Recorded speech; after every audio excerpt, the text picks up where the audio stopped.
Inicio de nuevo. Buenos días. Con ustedes el obispo Alejandro Guevara de la Comunión Anglicana Emanuel.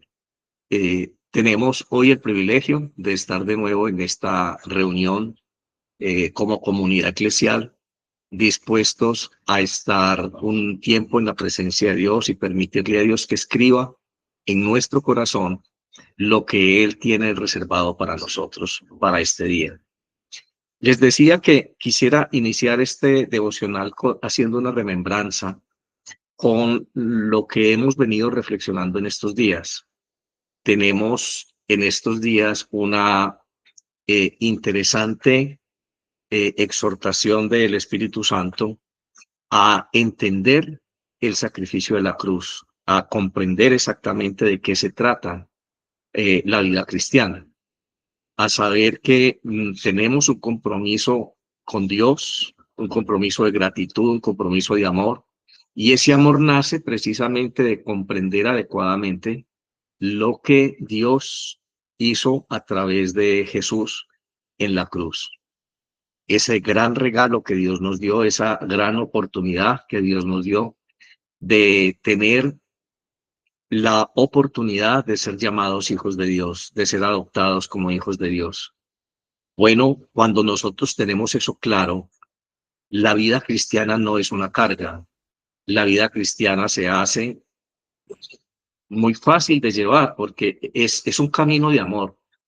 A nosotros se nos hace difícil cumplir los mandamientos de Dios y la voluntad de Dios en nuestra vida porque definitivamente nos hemos apartado de esa verdad crucial de la cruz que produce en nosotros mucho amor, mucho agradecimiento y mucha deferencia hacia Dios, mucho respeto.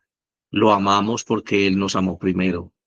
Lo seguimos porque inequívocamente eh, sus actos han sido demasiado eh, hermosos, sublimes. No hay palabra para decirlo en nuestra vida. Él nos encontró a nosotros. Estábamos completamente perdidos en nuestros pecados, no teníamos la luz del Evangelio, no teníamos un norte y mucho menos teníamos consuelo en nuestro corazón. Dios nos ha encontrado a nosotros, a cada uno de ustedes en su experiencia. Estoy seguro que cada uno de ustedes puede contar un testimonio personal, cómo era su vida antes de conocer a Dios, de que Dios llegara a usted y cómo es su vida ahora. Cuántas cosas ha hecho Dios e inclusive cuántas cosas hizo Dios en su vida antes de que usted tuviera un verdadero conocimiento de la dimensión de la obra de Cristo en la cruz. Bueno, hoy continuamos en esa misma línea, así que iniciemos como todos los días en el nombre del Padre, del Hijo y del Espíritu Santo. Amén. Omnipotente y misericordioso Padre, hemos errado y nos hemos extraviado de tus caminos como ovejas perdidas. Hemos seguido demasiado los designios y deseos de nuestro propio corazón y hemos faltado a tus santas leyes. Hemos dejado de hacer lo que debíamos haber hecho y hemos hecho lo que no debíamos hacer y en nosotros no hay salud. Mas tú, oh Señor, compadécete de nosotros, miserables pecadores. Libra, oh Dios, a los que confiesan sus culpas, restaura a los que se arrepienten, según tus promesas declaradas al género humano en Jesucristo nuestro Señor. Y concédenos, oh Padre misericordioso, por su amor, que de aquí en adelante vivamos una vida sobria, justa y santa, para la gloria de tu santo nombre. Amén. Padre nuestro que estás en el cielo, santificado es tu nombre. Venga a nosotros tu reino. Hágase, Señor, tu voluntad en la tierra y en el cielo. Danos hoy el pan de cada día y perdona nuestras ofensas, como perdonamos también a quien nos ofende. No nos dejes caer en la tentación y líbranos del maligno. Amén. Porque tuyo es el poder, la gloria y el honor por los siglos de los siglos. Amén. Hoy vamos a reflexionar algo que está directamente en línea con las reflexiones que Dios nos ha traído en estos días. Así que le puse un título a la meditación de hoy y es un título quizá muy genérico. Dice abominación. Pensaba ponerle otro título. ¿En qué mundo vives tú? O a qué mundo perteneces, algo como así. De todas maneras, es una meditación orientada a tener un discernimiento más amplio del espacio que habitamos, del mundo en el que vivimos. Y para poder adentrarnos en esta meditación, quiero proponerles abrir nuestras Biblias en Proverbios, el libro de los Proverbios, capítulo 6, versículos 16 al 19. Proverbios capítulo 6, versículos 16 al 19. Les voy a pedir un segundo, por favor. Voy a organizar una de las luminarias que no está funcionando bien y veo que la imagen está un poco oscura, así que en la transmisión en vivo. Así que por favor denme un segundito antes de continuar. Un segundo.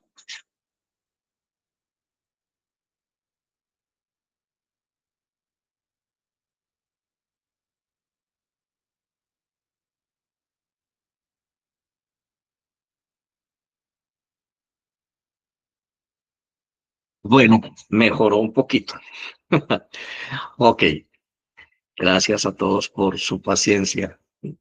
Ya no tenemos 15 años y ya no somos tan hábiles con estas cosas, así que gracias.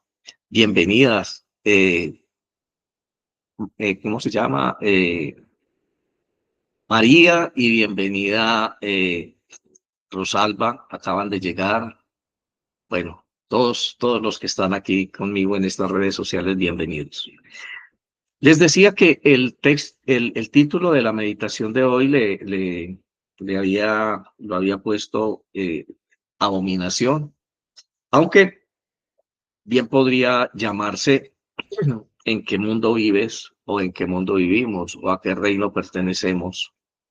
Quería decirles a ustedes que tenía hoy otro mensaje, pero orando a Dios estaba más bien orientado a continuar en esta misma línea, ¿no? Hay veces que las personas se incomodan porque dicen es que siempre la línea de meditación es una exhortación, pero no lo tomemos como una exhortación, es simplemente parte del amor de Dios. Él nos está marcando el camino, Él nos está diciendo a nosotros cómo y de qué manera podemos nosotros hacer mejor nuestro trabajo, cumplir nuestro pacto con Él, ese pacto de la nueva alianza y eterna que se selló en la cruz. Bueno, leamos entonces en el libro de los Proverbios, el capítulo 6, versículos 16 al 19. Dice así: 6 cosas hay que odia el Señor, y 7 son abominación para Él: ojos soberbios, lengua mentirosa, manos que derraman sangre inocente, un corazón que maquina planes perversos, pies que corren rápidamente hacia el mal, un testigo falso que dice mentiras y el que siembra discordia entre sus hermanos. Uy, qué fuerte esto, ¿no? Quiero volver a leerlo y mientras lo esté leyendo, piensen ustedes en la actitud de la sociedad contemporánea, sobre todo en aquella clase política que está dirigiendo nuestro país. Encendemos las noticias y siempre vemos cómo entre los políticos hay injurias, hay odios, hay falsos testimonios, se degradan, se humillan, se descalifican públicamente, siembran odio con sus mensajes de división. Siempre quieren tener una sociedad dividida para poder ellos gobernar tranquilos.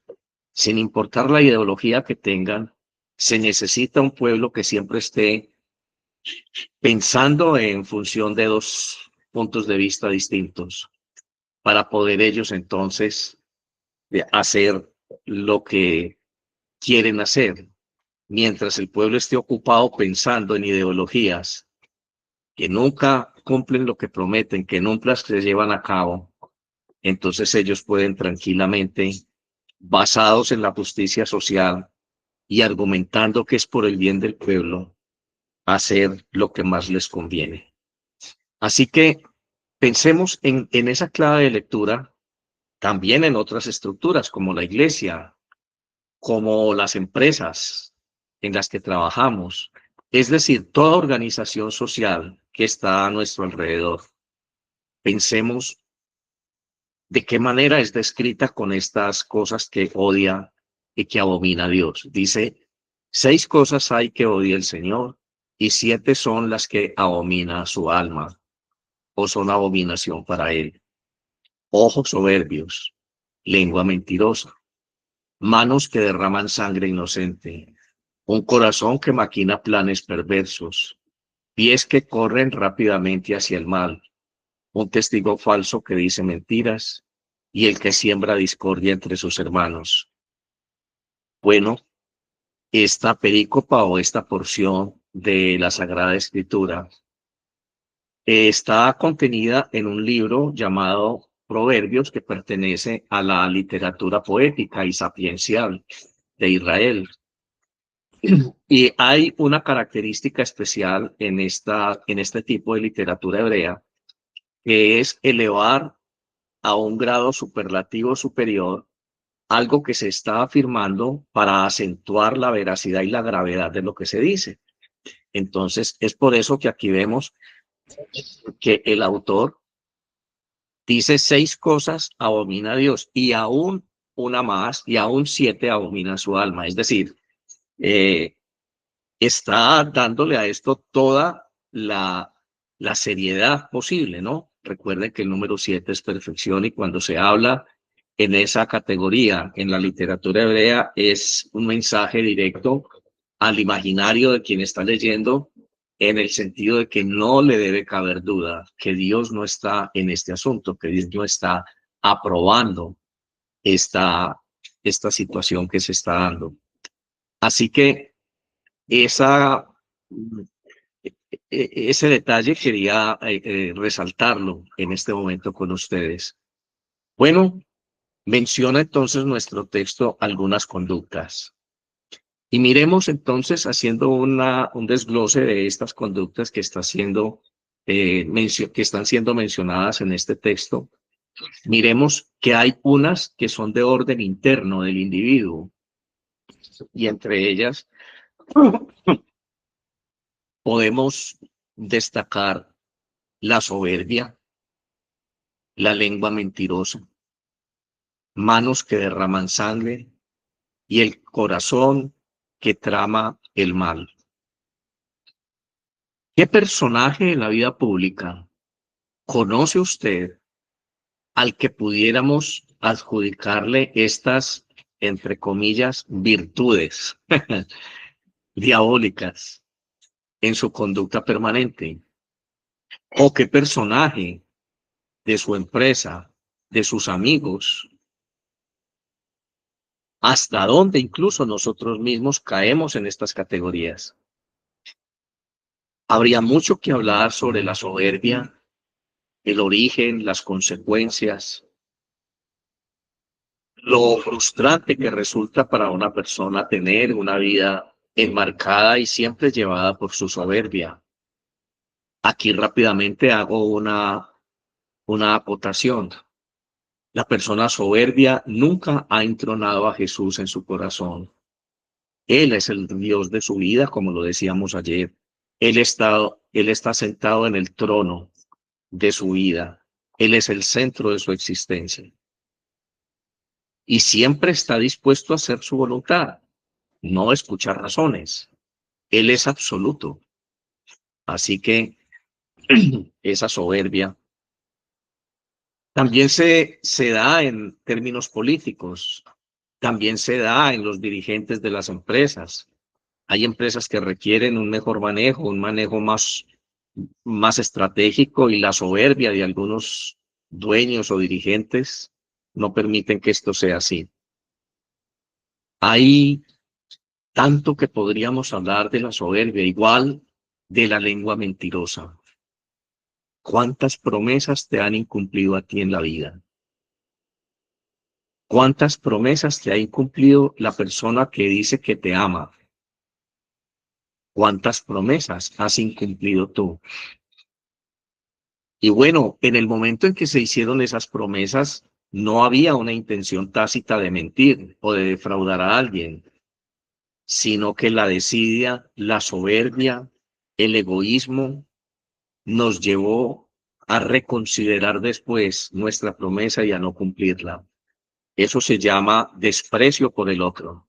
No respeto lo que le prometí, no respeto ese compromiso que salió de mis labios hacia él, así que no lo cumplo y no se me da nada.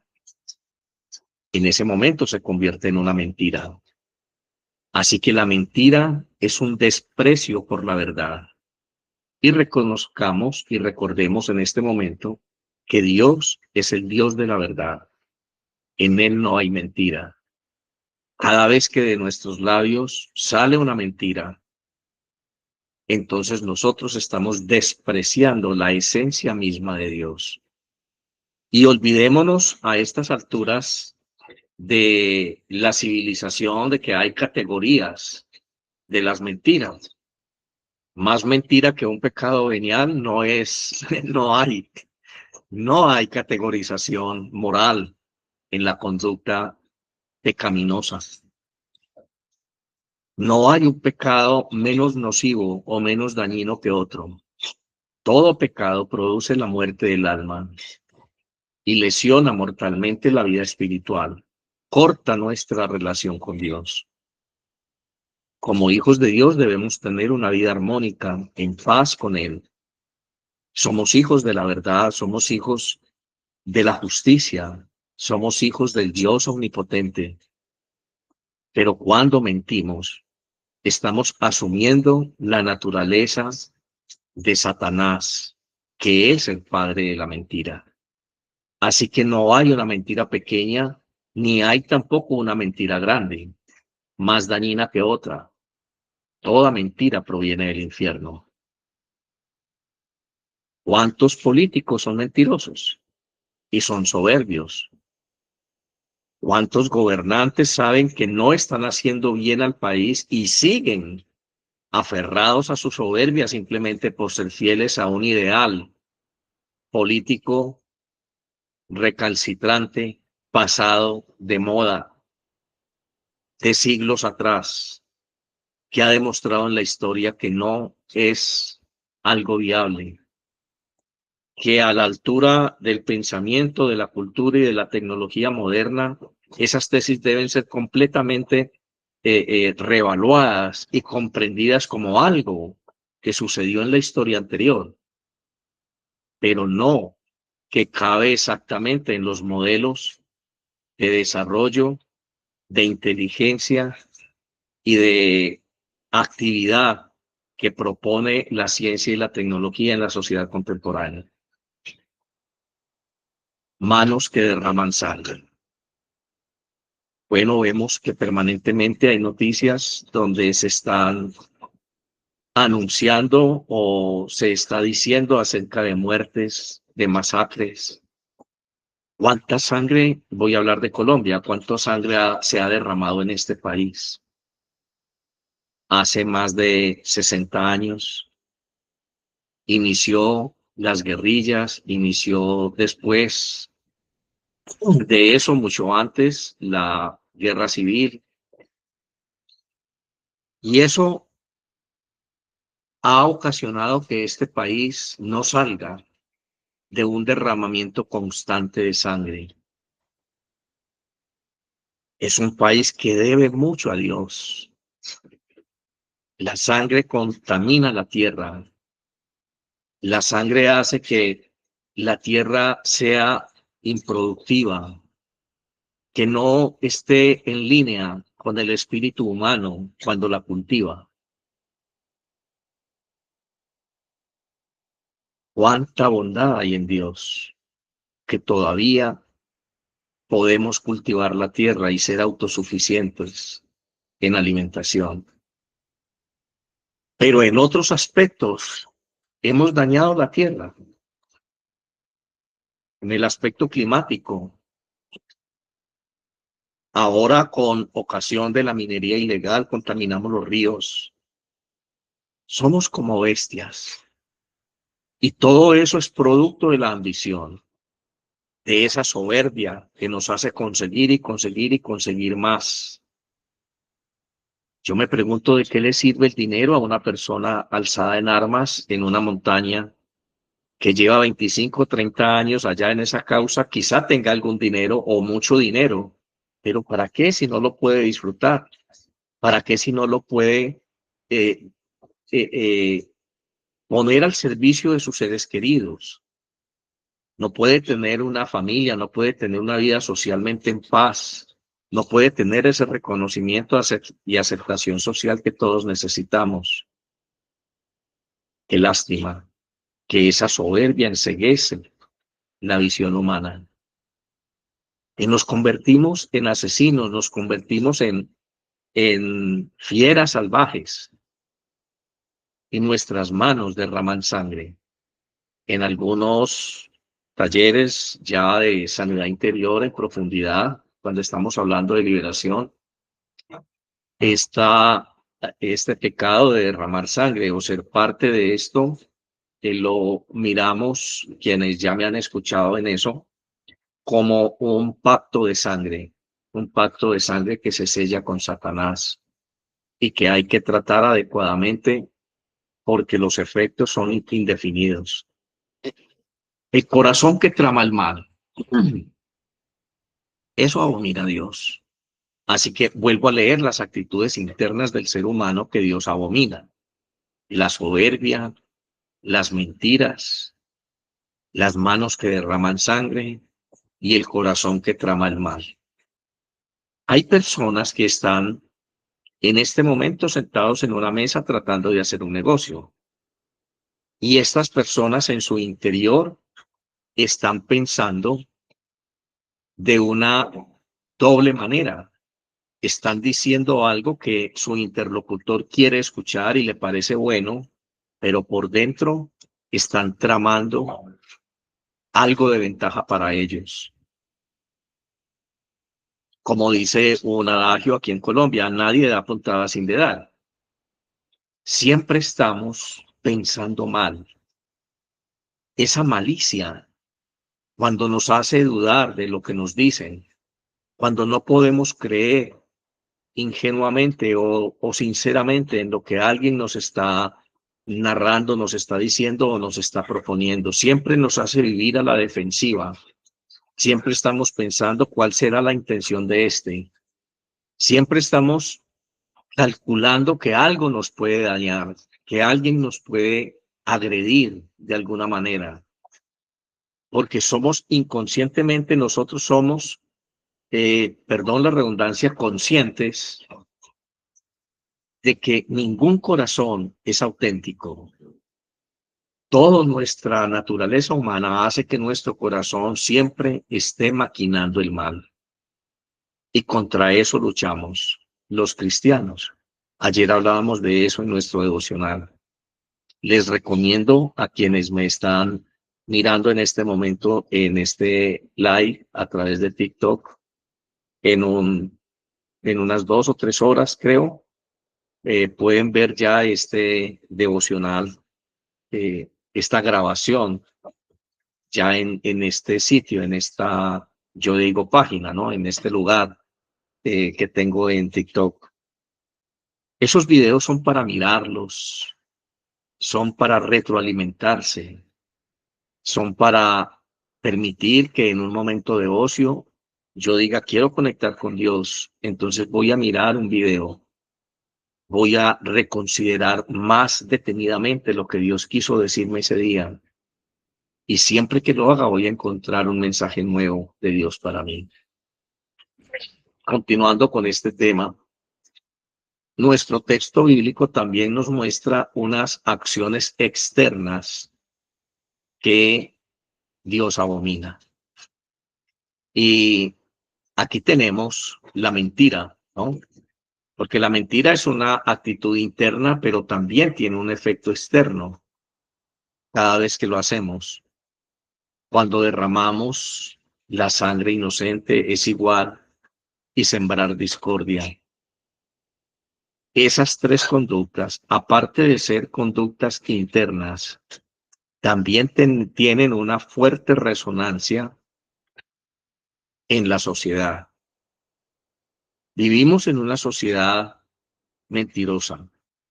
Ya lo decía el profeta Isaías, cuando en el capítulo 6 narra su encuentro con el ángel en la puerta del templo y dice: miserable hombre de mí, que mis ojos han visto a Dios, porque habito en un pueblo de labios mentirosos. Somos hijos de la mentira en el sentido de que éramos esclavos o somos esclavos del pecado. Luchamos para mantener esa libertad que Cristo Jesús nos dio a través de la cruz. Decíamos ayer que conocer el daño que el pecado nos ha hecho, la naturaleza de Satanás y la historia de la salvación, cuando Jesús decide entonces ponerle fin a todo este caos y humanizarse, tomar figura humana y morir en la cruz, entonces nosotros decimos: ahora comprendo que antes yo era esclavo al pecado, pero ahora soy libre en Cristo Jesús. Aceptamos a Cristo en nuestro corazón, aceptamos esa opción de amor de Cristo y entregamos a Dios nuestro cuerpo como templo de la habitación de su Espíritu. En dos palabras, nos consagramos a Dios. Esa etapa, esa segunda etapa de la salvación, decíamos ayer que se llama la santificación. La santificación es un proceso.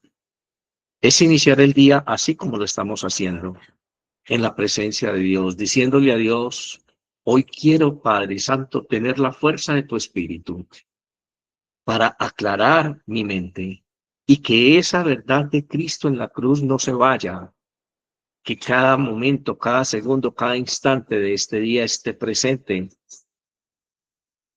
modificando, controlando, afectando lo que hago, influenciando mi forma de pensar, mi forma de hablar, mi forma de mirar la vida. Ese es el proceso de santificación. Así nos consagramos a Dios cada día. Y mientras estemos consagrados a Dios, somos santos. Porque el Espíritu Santo es el único que nos puede a nosotros dar la capacidad, la fuerza y el valor necesario para mantenernos consagrados a Dios, para vencer la tentación.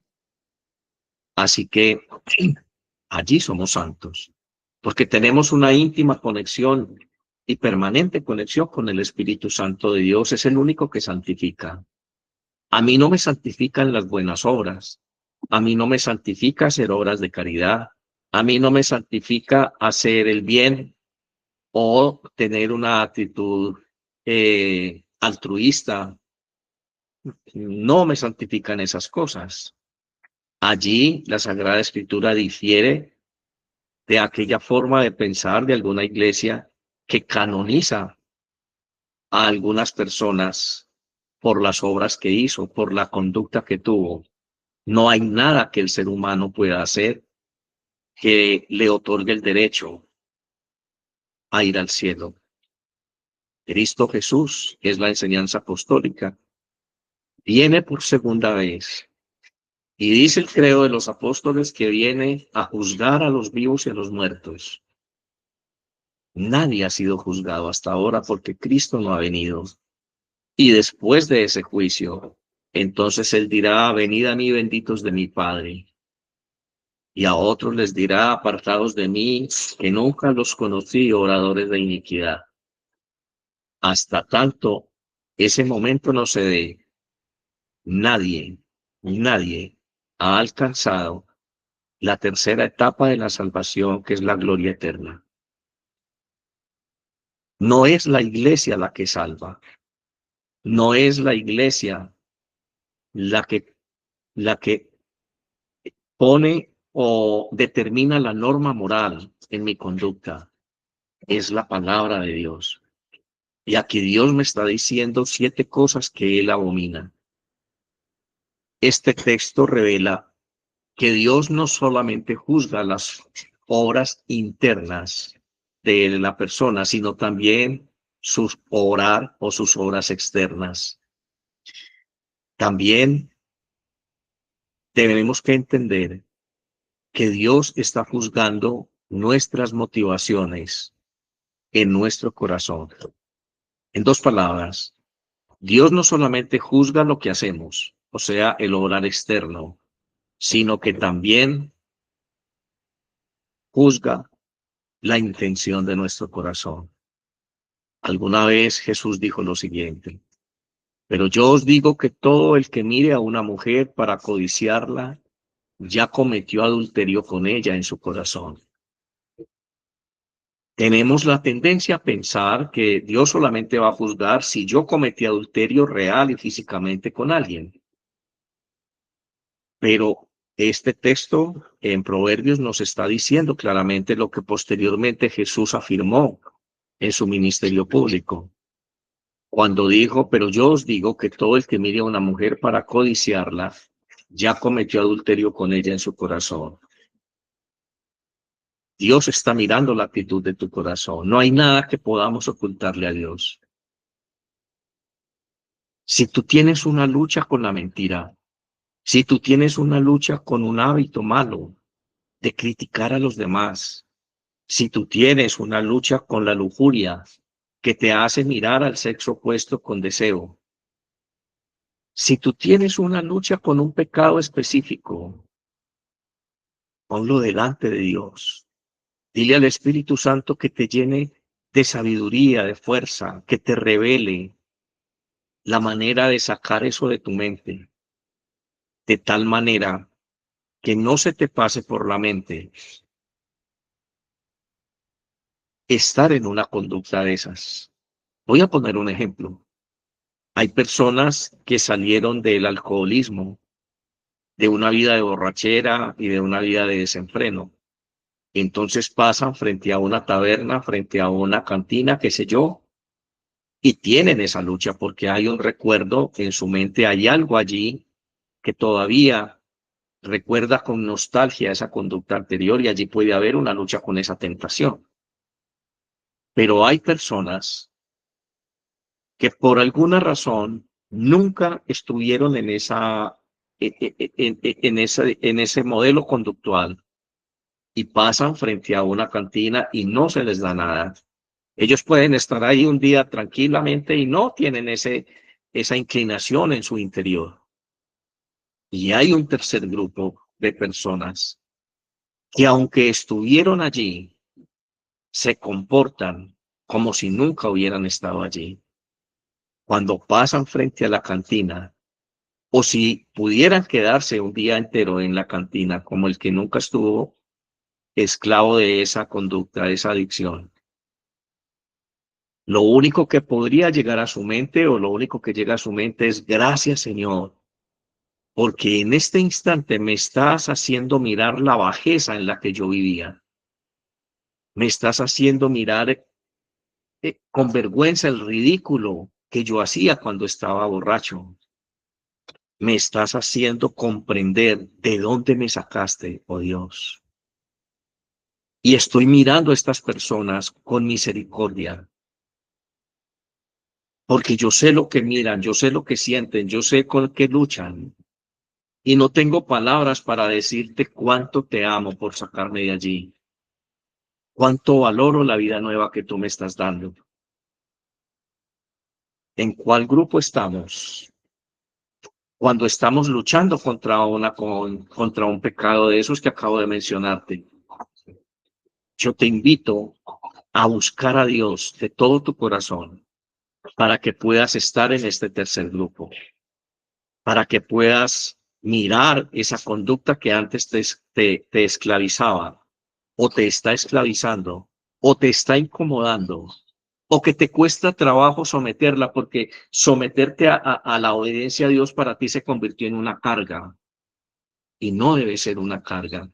Jesús dijo, vengan a mí los que están cansados y fatigados, que yo los haré descansar. Aprendan de mí que soy manso y humilde de corazón y tomen mi yugo que es fácil de llevar. Es fácil de llevar. Porque la única manera que un hijo no pesa en la espalda es el amor que tenemos por él. En las comunidades indígenas, las mujeres muchas veces salen a trabajar al campo con sus hijos en algo especial que ellas acomodan en su espalda y también en el pecho. Y uno las ve trabajando y arando la tierra y haciendo un trabajo muy duro, muy pesado, con sus hijos en la espalda y cargados en el pecho. Y dice uno, Dios mío, ¿cómo hacen? Es que no carga el amor. Cuando se carga el amor, no pesa. Bueno, también Dios dice a cada uno de nosotros que es imposible que nosotros podamos propiciar ese nivel de paz, ese nivel de armonía con Dios. Es imposible que nosotros no seamos abominables a sus ojos sin la ayuda y la presencia del Espíritu Santo. El apóstol Pablo nos está diciendo que hay una manera muy fácil de lograr que esto sea posible en nuestra vida con la ayuda del Espíritu Santo, y es precisamente la paz. Dice el apóstol Pablo en la carta a los Romanos, en el capítulo 12, en el versículo 18, lo siguiente: si es posible, en cuanto de vosotros dependa, estad en paz con todos los hombres. Estad en paz con todos los hombres. Que cuando tú mires a esa mujer o a ese hombre que antes codiciabas, que antes lo hacías a través de una mirada lujuriosa, a través de la soberbia de tu corazón, a través de esa naturaleza caída, hoy puedas mirarla limpiamente o mirarlo limpiamente a los ojos, en paz, y mirar allí un ser humano, un hijo de Dios, con virtudes y defectos. Mirar allí simplemente un hermano, alguien que también está llamado a compartir la gloria de Dios. Cuando nuestra mirada y nuestra primera evaluación o valor o criterio de valor al mirar a otra persona no está basado en nuestros instintos, en nuestros intereses, sino que lo hacemos con la mirada de Dios, entonces hay paz. Hay una profunda paz entre nosotros. No hay barreras para comunicarnos con esa persona porque lo estamos haciendo desde el amor. Nuestro texto entonces es un llamado a examinar nuestro corazón y nuestras relaciones, cultivando siempre la verdad, cultivando la humildad y la justicia de Dios en nosotros como reflejo de su voluntad divina. Decíamos que la justificación, ayer decíamos esto, que la justificación es el proceso donde yo me doy cuenta del daño que me estaba haciendo el pecado versus la oportunidad, la opción de libertad que representa para mí la cruz de Cristo. Cuando soy consciente de eso, entonces siento que hay un camino a la libertad y ese camino se llama Cristo Jesús. Acepto a Jesús en mi corazón, acepto ese camino, esa guianza de Dios que me va a llevar al Padre. Renuncio al pecado, pido perdón por mis pecados y el Espíritu Santo viene a mi vida, a mi corazón. Entonces, a partir de allí hay justicia en mi vida, porque yo puedo decidir justamente lo mejor para mí entre el bien y el mal. Allí soy justificado. Una persona que no puede acceder a este nivel de conciencia no está justificado porque no tiene opción. Sigue obrando el pecado inconscientemente. Sigue yendo al infierno pensando que va al cielo, porque confunde el placer con el bienestar terrenal. Bueno, este apóstol Pablo nos está hablando de un compendio de todo lo que podríamos nosotros sacar de este texto del libro de los Proverbios. Pablo lo dice apostólicamente a la iglesia de una manera eh, muy clara en su carta a los Romanos, en el versículo 13, en el capítulo 13, perdón, versículos del 8 al 10, algo de lo que estuvimos hablando ayer.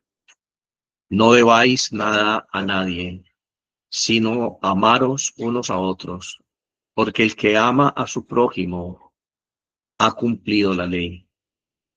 Porque no adulterarás, no matarás, no codiciarás, y cualquier otro mandamiento en esta sentencia se resume: amarás a tu prójimo como a ti mismo. El amor no hace mal al prójimo, así que el cumplimiento de la ley es el amor. Para concluir, si nuestro corazón está lleno del amor de Dios, si nuestra conducta está regida por el amor que tenemos a Dios, que nos capacita para amar a los hermanos porque los miramos como Dios los mira. Si yo amo a Dios, tengo un sentimiento de gratitud y de bondad permanente hacia Él por lo que Él hizo con mi vida. Si yo amo a Dios, estoy parado frente a la cantina, frente al bar, así haya sido esclavo del alcoholismo. Y lo único que puede invadir mi mente en ese momento es: gracias, Señor. Gracias. Gracias porque ante mis ojos está el infierno en el que vivía. Y no puedo dimensionar cuánto has hecho en mí. Lágrimas en mis ojos hay porque se conmueve lo más interno, lo más íntimo de mi ser frente a esta verdad. Y lo único que puedo decir es que te amo y te amaré por el resto de mi existencia. Si esa es la actitud de mi corazón, entonces voy a volver a leer el texto de Proverbios.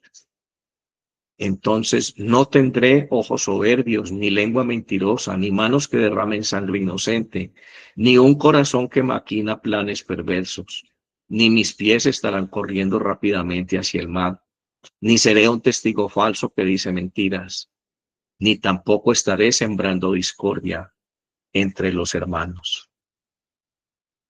Pablo está cerrando este pensamiento cuando nos dice: no debáis nada a nadie, sino amaros los unos a los otros, porque el que ama a su prójimo ha cumplido la ley, porque no adulterarás, no matarás, no codiciarás, y cualquier otro mandamiento en esta sentencia se resume: amarás a tu prójimo como a ti mismo. El amor no hace mal al prójimo, así que el cumplimiento de la ley es el amor. Primero a Dios y después al prójimo. Oremos. Amado Padre, por tu justicia y tu misericordia, nos acercamos a ti en esta mañana reconociendo nuestras faltas, nuestro pecado, nuestra falta de amor, y pidiéndote que examines nuestro corazón.